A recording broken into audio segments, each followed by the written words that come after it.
Hello, everyone. Welcome to Sociology 245, Deviant Behavior. I am Dr. Dilsora Fozilova, and I'm very happy to be with you again.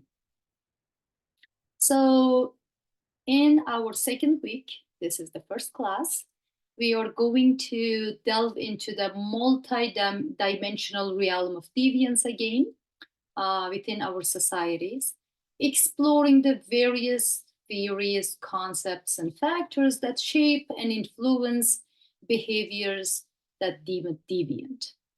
So today we will talk about criminogenic environments and deviant behavior, where we will examine the interplay between social structures, deviant choices, individual choices, and the emergence of deviance within specific contexts. So when we examine criminogenic environments, we are talking about the different contexts in society, different kinds of neighborhoods, different kinds of situation people can be in. Our exploration begins with the examination of criminogenic environments. We will talk about different elements and factors contribute or signify different criminogenic environments. It can be social, economic, physical conditions that foster an increased way for increased activities for criminal behavior. These environments are not merely confined to specific neighborhoods or communities, but can manifest in various societal contexts shaped by influence of factors such as social disorientation, disorganization, economic deprivation, cultural norms, physical situations like rundown environments, rundown buildings, or not taken care of environments that are not taken care of. To better understand the dynamics of deviance within criminogenic environments, we will explore several key theoretical frameworks today. So one of them is rational choice theory. We will be talking about rational choice theory, which offers insights into how individuals make decisions to engage in deviant behavior, weighing the potential risks and rewards of their actions within the context of their circumstances. By analyzing the calculus of this decision-making, we gain valuable insights into the rationality behind seemingly irrational acts of deviance. We often think deviance or criminality is irrational, right? But there is, according to rational choice theory, there is some rationality that every human being, every individual places to gain some benefits and lessen some kind of punishments or harm to themselves. Next, we will dig into a crime triangle, a conceptual model that illuminates the dynamic interplay between offenders, targets, and environments in the commission of criminal acts. Understanding the intricate relationship between these three elements provides a framework for comprehending situational dynamics of deviant behavior and identifying opportunities for intervention and prevention in our societies. Finally, we will look into Merton's strain theory, which is also called Merton's typology.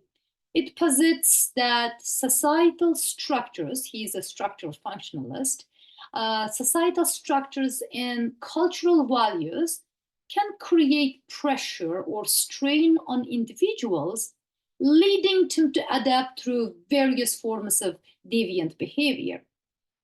Through an analysis of cultural goals and institutional means, and the adoptions of individuals make a response to perceived societal constraints, we gain valuable insights into the root causes of deviance in our contemporary societies. As we start exploring this topic, it's essential to approach today's class with some intellectual curiosity, critical thinking, and empathy. And as we look into this complex interplay of social forces, individual agency, and structural inequality, we can begin to think about the mysteries of deviance and work towards creating more just, equitable, or inclusive societies or environments in our society.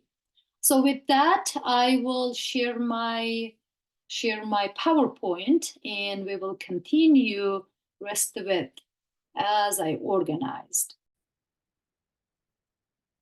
I have to say that recording asynchronous video lecture is way harder than teaching in class or teaching synchronously. Why? Because when you see your students, you'll ask questions. There is some kind of like interaction between the instructor and the student. But when it's asynchronous video lecture, I am just looking at myself or on my computer and keep talking. That's kind of makes it like different kind of dynamic. I'll just turn off my video. You don't need me in the corner. So today's class, we will start with criminogenic environments.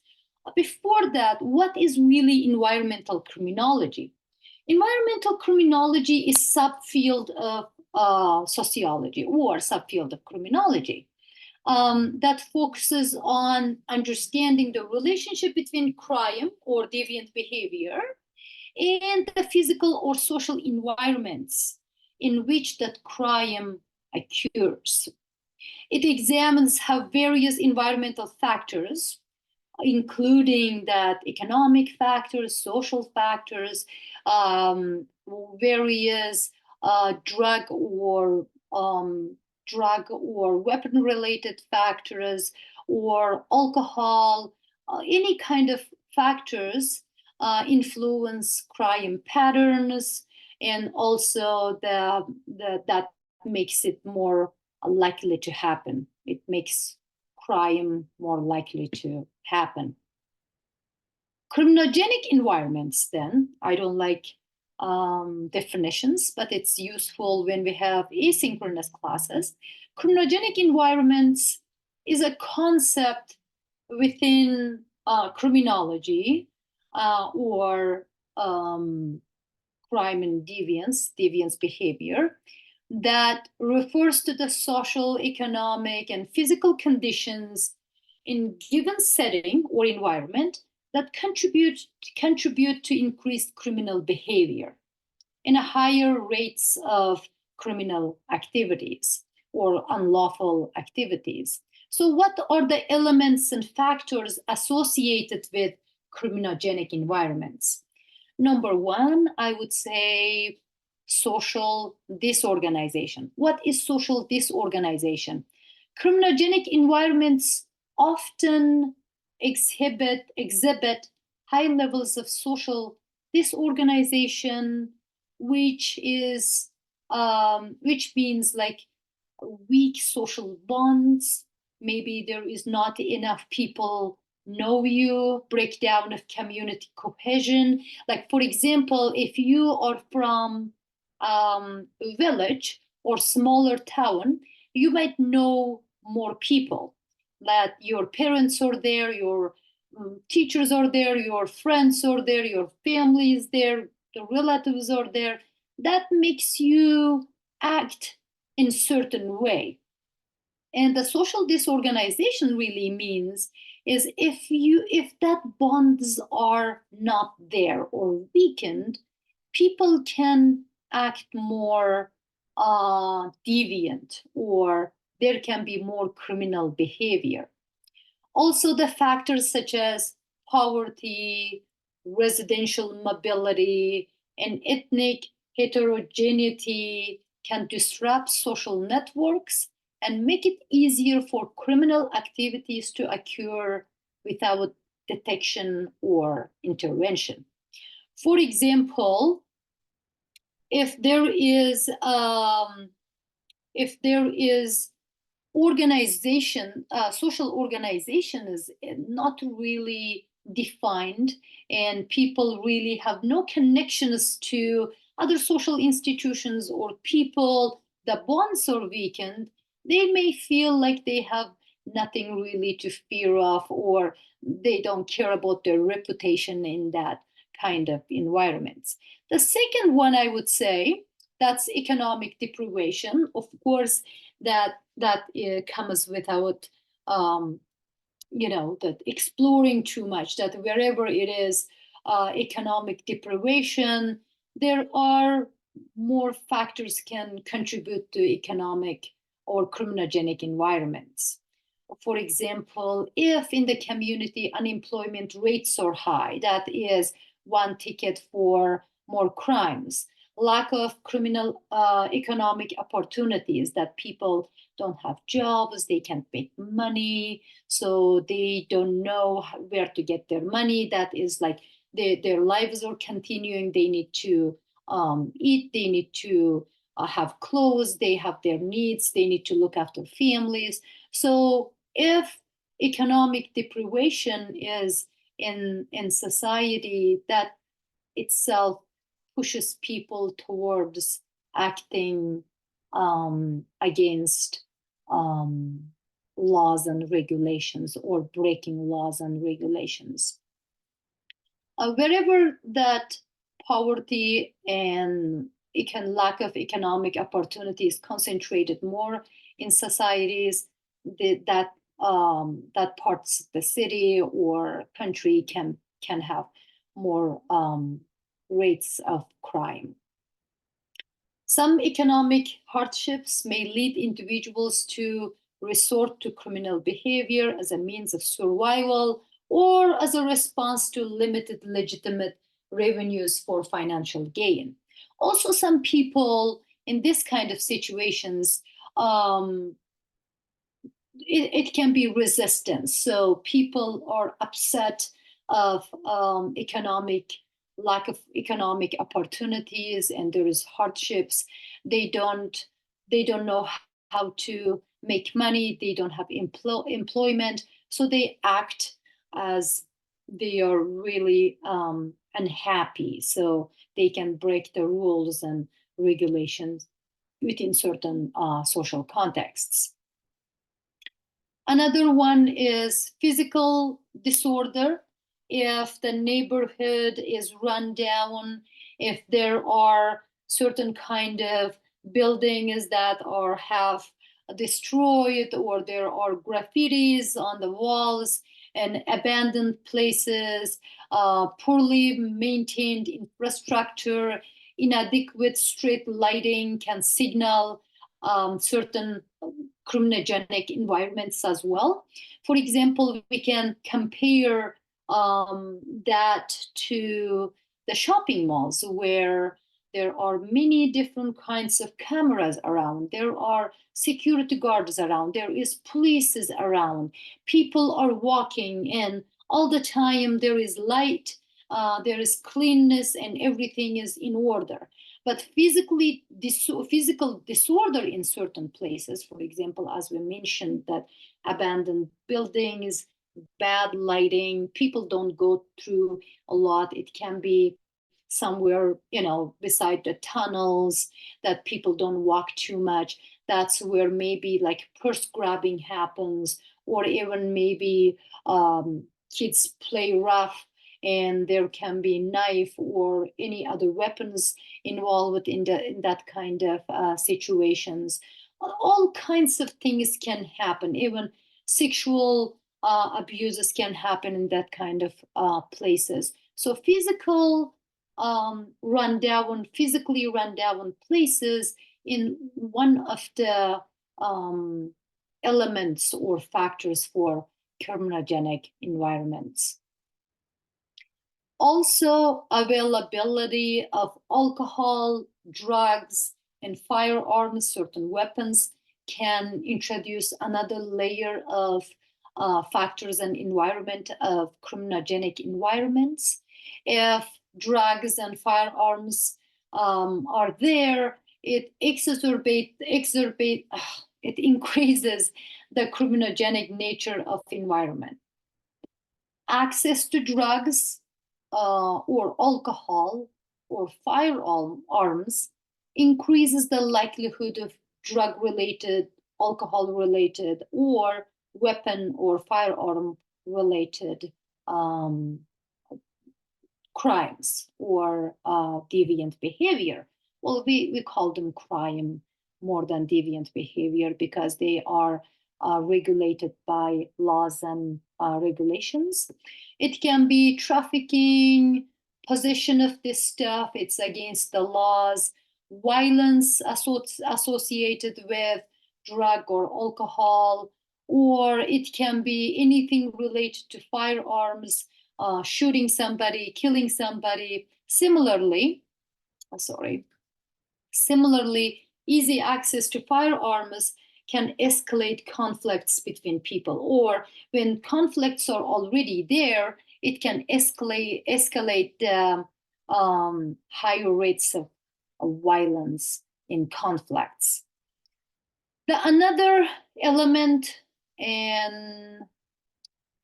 or factor associated with criminogenic environments is a weak or corrupt institutions.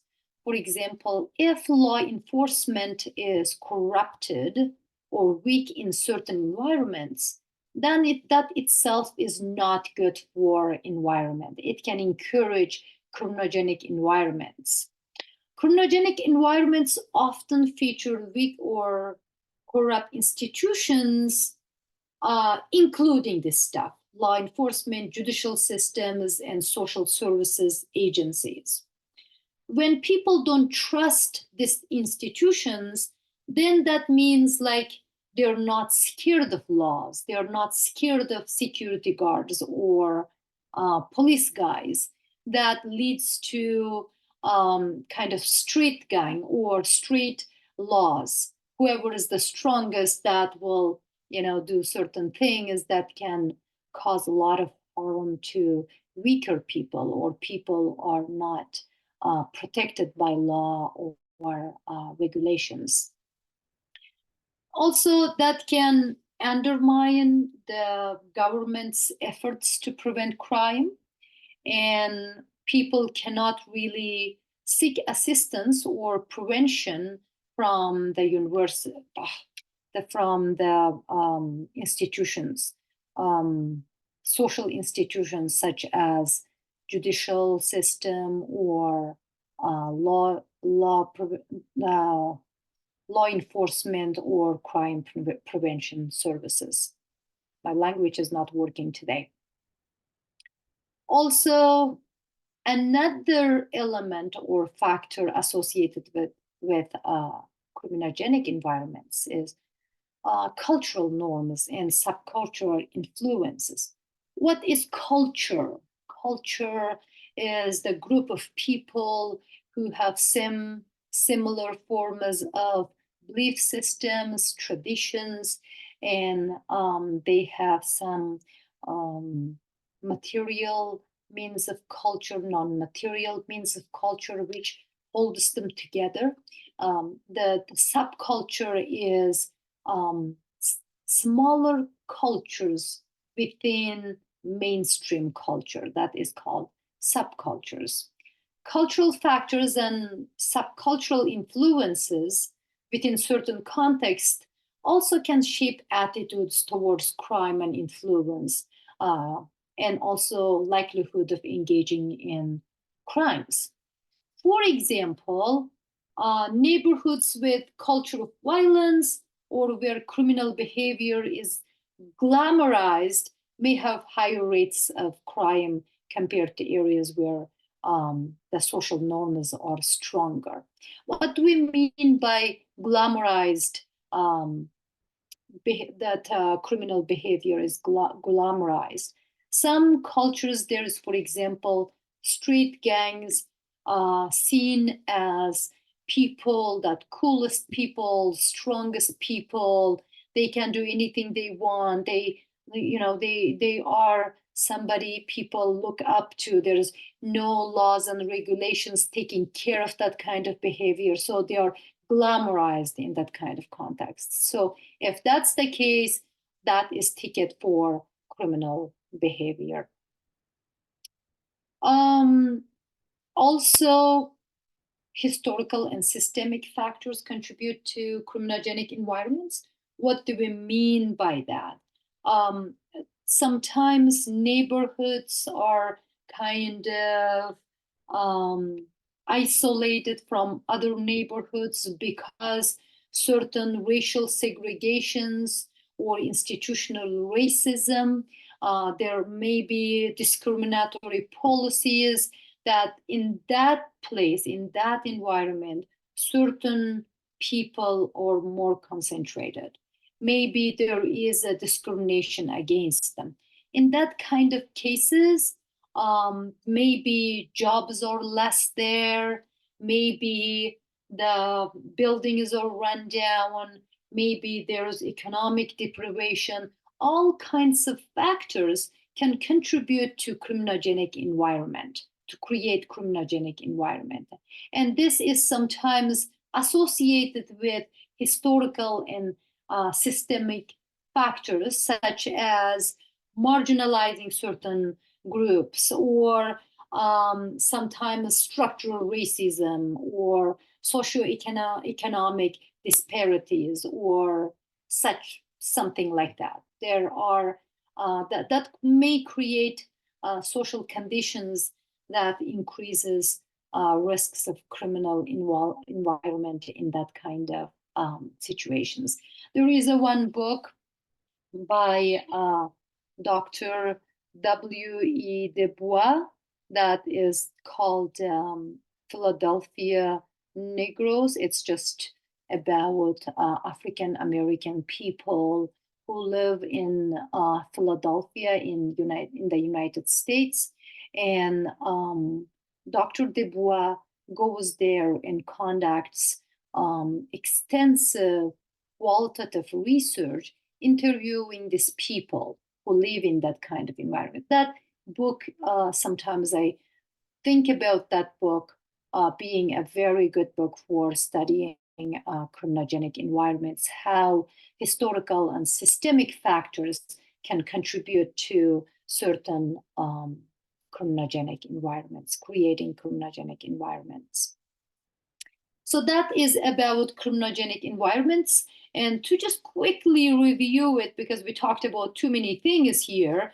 So when we talk about criminogenic environments, we are talking about the factors and elements associated with them. So some of them are social disorganization, that social organizations are weakly, the weak organization of social institutions, or weak bonds with people around in that environment, economic deprivation, physical disorder, which is run down buildings, or not taking care of parks, or not lightened places.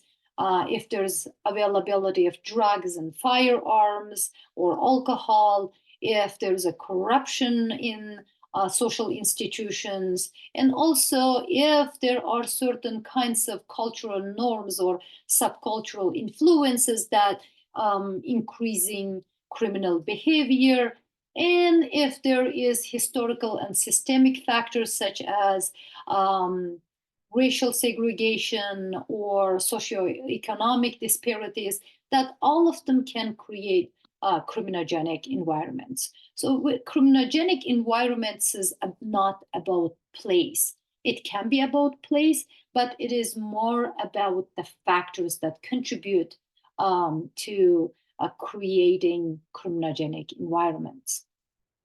So what is personal space or proxemic requirements? Now, the first of all, why I'm talking about this, when people have larger space, larger space, they are more relaxed. There is less conflict between them, maybe less fighting between them. So the study of space sometimes tells us that the space makes us feel, or how it makes us feel, how we arrange objects and ourselves in relation to space, how the efforts that that population density has a influence in criminogenic environments. If there are more people in, or population density is higher, there can be more crime in that area. That claim of space affects the culture, economic well-being, and social status. For example, rich people may have larger spaces to live, and they have all different kinds of places to be, which is not the case for certain groups.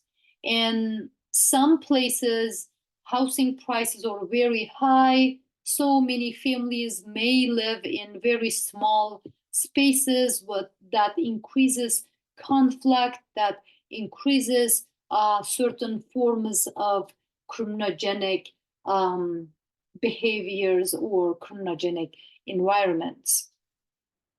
When we think about urbanization, so there's always, we think about like crime being more concentrated in the cities than villages. Why?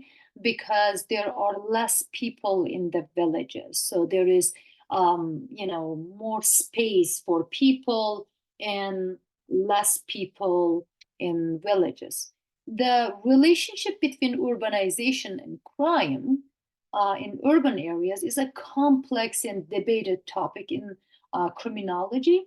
There are always push and pull factors towards urban cities, like a city, bigger cities.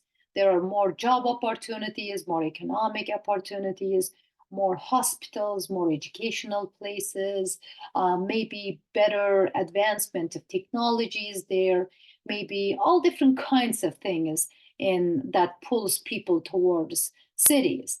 There are also push factors, that not enough educational spaces, places, institutions, not enough healthcare, maybe living conditions are lower in the villages or small towns, maybe there are not enough job opportunities or education opportunities or healthcare opportunities. Those are the push factors. So when push factors pushing people from the small towns or villages, and pull factors are pulling them to the cities, the density in cities gets higher. So that means that, that pull factors, opportunities, and everything also creates criminogenic environments, because the density of population gets higher in that kind of places. So our class is very theoretical today. We will talk about few theories of deviance and crime. One of them is rational choice theory. Often we think about deviance and criminality as irrational things, that people do that when they don't think deeper, or they somehow maybe we associate them with laziness, not educated, or something is like that. But actually, rational choice theory is a perspective in criminology and sociology that views individuals as rational beings, that who makes decisions based on the cost and benefit analysis. If the costs are higher than benefits, then the individuals won't do that kind of behavior. If benefits are higher, they might end up doing that kind of criminal behavior. It assumes that individuals are motivated by self-interest and seek to maximize their benefits while minimizing their costs or negative consequences. If there's punishments or higher than rewards, they will not do that kind of crime.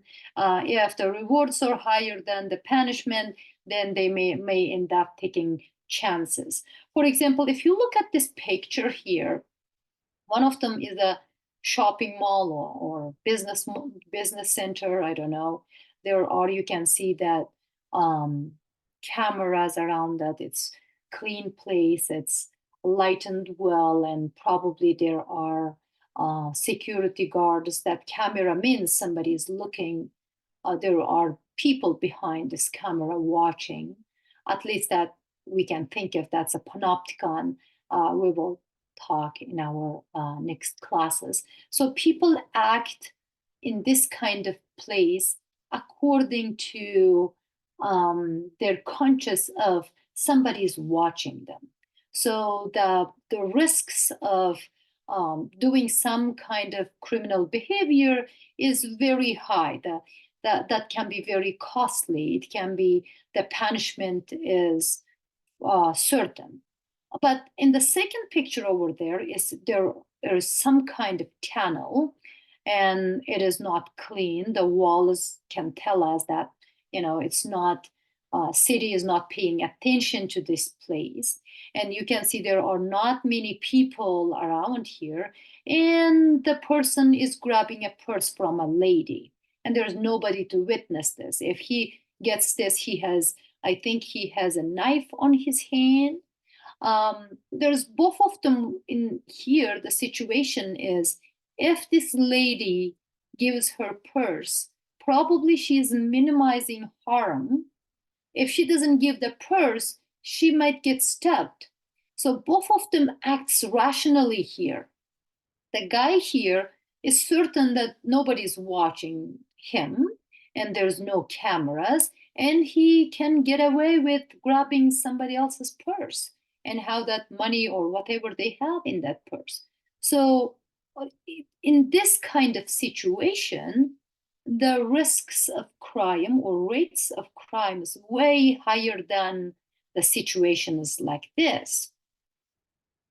So rational choice theory then tells us that if people feel they can maximize their pleasure by committing crime and their pain is minimal, they might commit crime or act deviantly. If the pain is maximum and the pleasure is minimum, there is, for example, punishment certain, or they get hurt themselves, or they are arrested, or their lives are ruined. That means they may not choose to do crime. The costs of conducting or committing crime can be risk of getting arrested, feeling shame. So if you have more people who knows you around, you may not commit crime. Family, friends may disapprove. Again, that is social bonds, as we talked in our elements and factors of criminogenic environments. Potential of losing job, being expelled from school, those are all the costly stuff. That's our higher pain or harm. Benefits can be financial gain, getting respect from peers by having more money, having better stuff, shiny stuff, and excitement and thrill of gaining stuff for easily. Those are the pleasures people can have from crime. So whatever is higher, people act rationally according to that, according to this crime. So if we summarize rational choice theory, the rationality is individuals are seen as rational decision makers. They always increase their benefits and lower their costs, and there are individuals are motivated by pleasure or satisfaction. So if they can gain something without being punished or being harmed, they may end up doing that. Deterrence: individuals can be deterred from engaging in criminal behavior if the perceived costs outweigh the potential benefits. That hedonistic calculus and deterrence are that kind of opposite sides of the same thing. And situational factors: environmental clues, opportunity structures. If there's opportunity for committing crime, people may end up committing crime. Situational factors can shape an individual's evaluation of costs and benefits of engagement in criminal behavior. So rational choice theory telling us that people act rationally when it comes to committing crime. So if the situation or environment presenting more benefits to do crime than punishment or harm, people may do or commit crimes or engage in a criminal behavior. So that's very discouraging about human nature, because we like to think we are naturally good people, but rational choice theory is a little bit negative when it comes to, or pessimistic about human behavior or our natural behavior. The second theory we would like to talk today is the crime triangle theory. It is a conceptual framework that helps us understand the factors that contribute to the occurrence of crime. It is kind of like a similar thing to rational choice theory, but it shows us more, like gives us more visual about how this benefits and harms calculated by benefits and costs are calculated by individuals. It talks about three main elements in the process of committing crime: motivated offender, suitable target, and absence of capable guardianship. I put them together because it just kind of gives you better idea about rational choice theory. If you look at these two pictures here, you can see this one over there. It shows that there is a motivated offender. If there is suitable target and there is absence of capable guardian, that means in this area crime will happen. But if these three elements are not there, the likelihood of crime is less. For example, if the offender is not motivated, although there is suitable target and there's nobody's watching them, then crime won't happen. If the offender is motivated, there is a suitable target, maybe there is something they can grab, there is a lady walking with a purse, but there is a guardian, a security guard standing there, the crime won't happen. If the offender is motivated and there is no absence of capable guardian, maybe owner or security guard or police, there's nobody's in there, but there's no target, that means again the crime won't happen.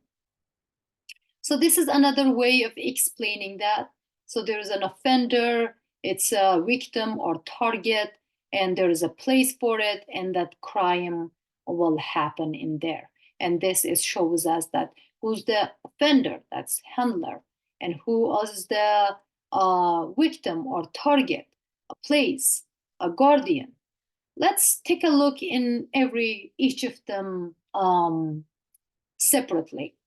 The motivated offender is an individual or group of individuals, it can be group or an individual, who have the intention to commit crime. It takes into account factors such as personal traits or criminal history, situational motivations, all different kinds of things are there. If the person has a criminal history, that means they already make a habit of committing that crime. And that there is also situational motivations. Maybe that person is motivated by drugs or alcohol or firearms, or that person is in a bad economic situation and they need food or shelter or something, right? And there's external influence also may drive individual to engage in criminal behavior. That can be somebody encouraging them or any other external encouragement to commit crime. So that is about motivated offender. So to be motivated, you need to have these elements, right? And then second one is suitable target. What's suitable target? Certainly that is something that refers to an object, person, place, or something that perceived as vulnerable or attractive to that person. It's like a gold. The offender can go and grab it. If there is let's say, jewelry store, and that there is suitable target there, and there's nobody's watching nobody, and the person is motivated to commit crime, then they can go ahead and grab gold chain and run away. So that is suitable target. If there is security guard or the salesperson is there, they're watching everything. If there's a lock and the stuff are locked, and that is not a suitable target.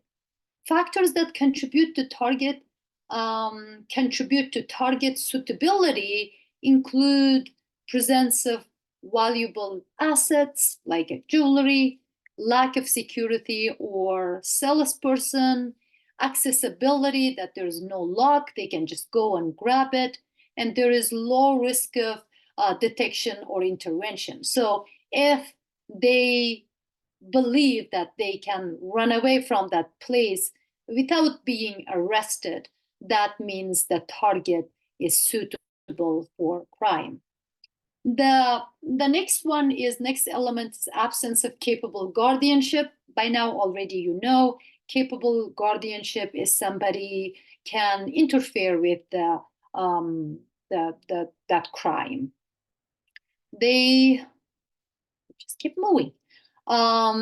It can be a security guard that prevent a crime from occurring, or it can be elements such surveillance systems, or people cannot leave the store without being arrested. All different kinds of intervention that might make the crime impossible. That is called capable guardianship. The absence of capable guardianship means that there is lack of all of those stuff. So crime can be done without harm to the person. The crime triangle suggests that when these three elements are together in a specific time and place, the likelihood of crime rate increases. So people might grab the bike if nobody is watching them, if they can get away with that, and if they are motivated by that, right? Analyzing the crime triangle can assist in understanding crime patterns, identifying potential risk factors, and developing targeted crime prevention strategies. So crime triangle is kind of supported by the rational choice theory. When the rational choice theory was given to study, then okay then. So what people make feel that their benefits are higher than harm or costs. So then these three elements was identified and theorized. So criminogenic environments, I'm not doing this, it's just happening. The criminogenic environment is an environment then that contributes to the formation of criminal morals, thinking, or behavior. That anything we talked about the people, spaces people need, right?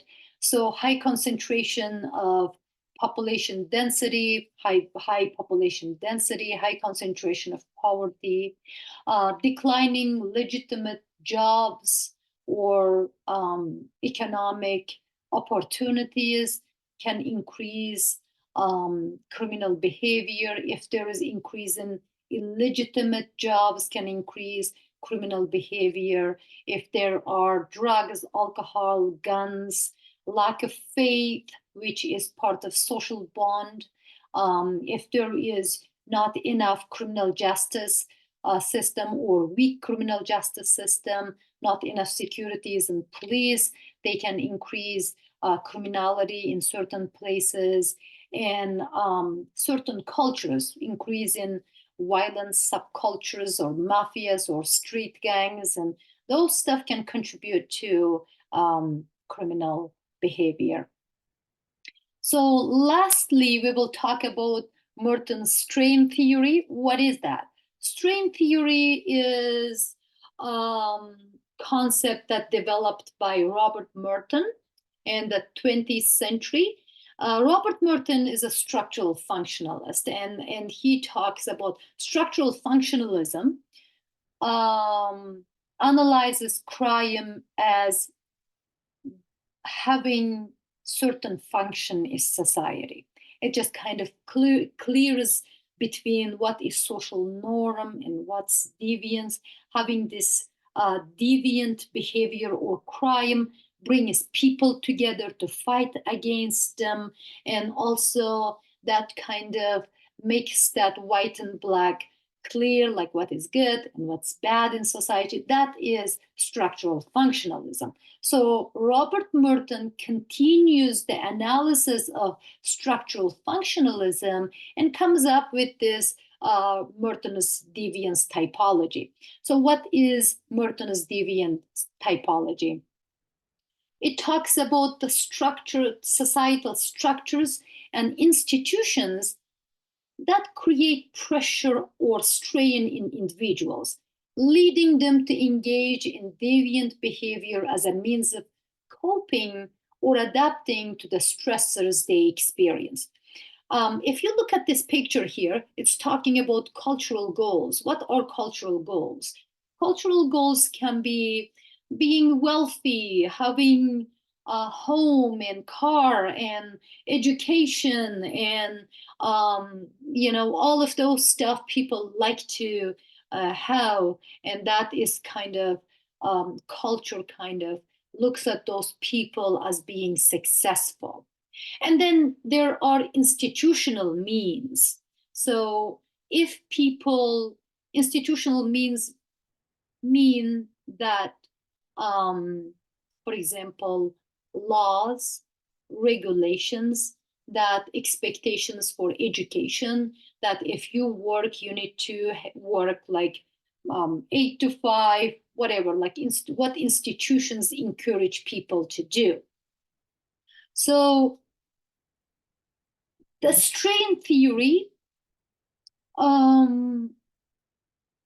talks about societies that establish cultural goals. For example, in the United States, there is a concept of American dream. That is, I mean, what is American dream? Being wealthy, successful, and having higher social status, right? That are widely valued and promoted by that culture or by that society. These goals are typically pursued through institutionalized means like education, employment, entrepreneurship, or, you know, all these kinds of stuff. Being wealthy, being successful, being educated, being employed, being businessman is a reputable thing. People are looked up to those people. Those are considered legitimate and socially acceptable institutionalized cultural goals, right?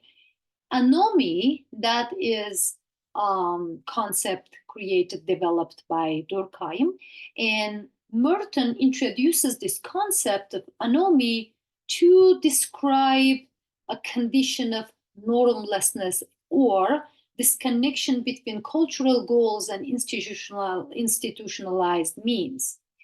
When individuals are unable to achieve societal goals, they cannot go to school, they don't have money to get education, or they cannot go and apply and get a home, or they don't have a good job, they can't do that, then they may go and use illegitimate avenues to get there. They have frustration, they have alienation, they have disorientation, and then they end up committing crime to get there. So let's take a look at this picture again. So conformity, this one over here, conformity is that, it's changing, I'm not doing anything. Conformity is individuals accept, you can see, both institutionalized means and cultural goals. So that means that they will go through this education, going to university, getting a job, working very hard, and getting, you know, somewhere, getting their first car and getting their home, and then marrying somebody in their circle and achieving that cultural goals by institutionalized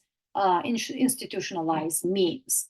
They accept both things. Their intentions are just becoming one of those people that society views as successful or respected, right?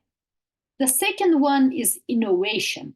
So people in these areas, they accept cultural goals. So they want to be successful, educated, living good with house and car and marriage, but they reject institutionalized means. They don't want to go to university. They don't want to do things right. They can't wait working hard and getting those things on their own with legitimate means. So they go ahead and introduce innovative ways of gaining wealth. That is probably they break laws and maybe white collar crimes in there. Some kind of crimes occur here to get to cultural purposes or goals.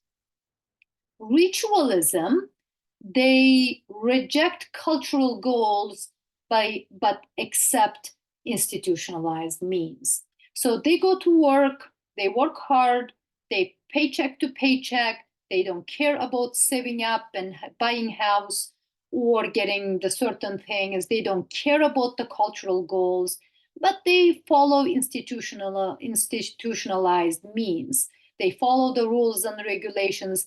They never steal, they never commit crime. They go to work in the morning, work all day, come home, have their beer and watch TV, and they're done.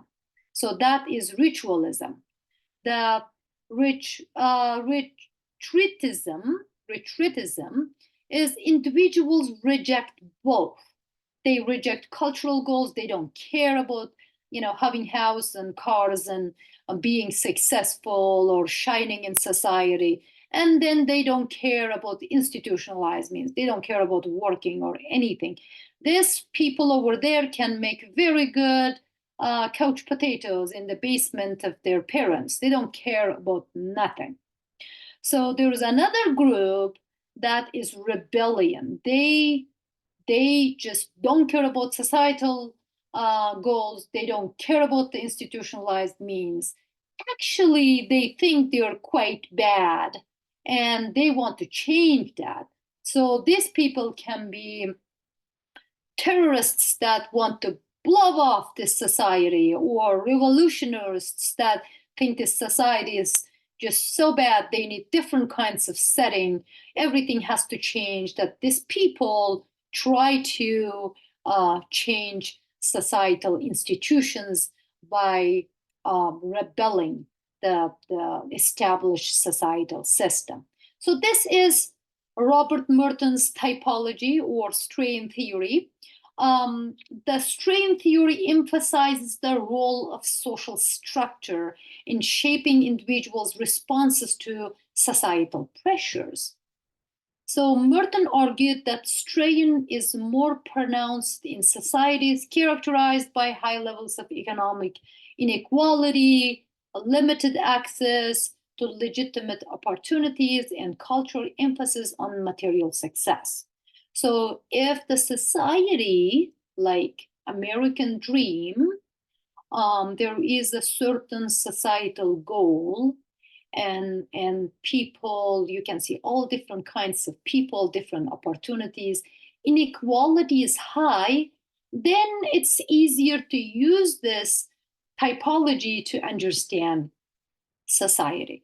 But there is some critics of Robert Merton's typology that it does not really fully explain society, and the criticism is people don't always fit in these 5 categories. There are different kinds of people, right? It's not only this 5. That is one of the criticisms. It also faces criticism for its focus on individual responses to social strain and its limited consideration of structural factors such as racism, sexism, or classism. So it talks only about the societal goals and the institutionalized means. It does not take into consideration of these other factors, that racism can play a huge role in people's lives, or for example, sexism. Women can't get, even they can work hard, but it's very hard for them to be successful because the historical structures deny their success, right? Or classism, if there is people whose family has been successful people, even their children don't work hard or don't follow institutional means, they have the wealth already. So, the Merton's typology does not explain that kind of situations. So in today's sociology or criminology, scholars have extended strain theory. There have been more work towards strain theory by integrating insights from other theories, such as labeling theory, social learning theory, stigma, and understanding the complex interplay between social structure, individual agency, and deviance. The best thing about Merton's typology is it just kind of creates some fundamental thing that we can work with it, so we can build on it, and we can bring more complex situations to understand through this kind of frameworks, right? So this is our class today. If you have any questions, please bring to our discussion groups. And today we talked about criminogenic environments. We talked about rational choice theory. We talked about criminal triangle. And also we talked about Robert Merton's typology, deviance typology.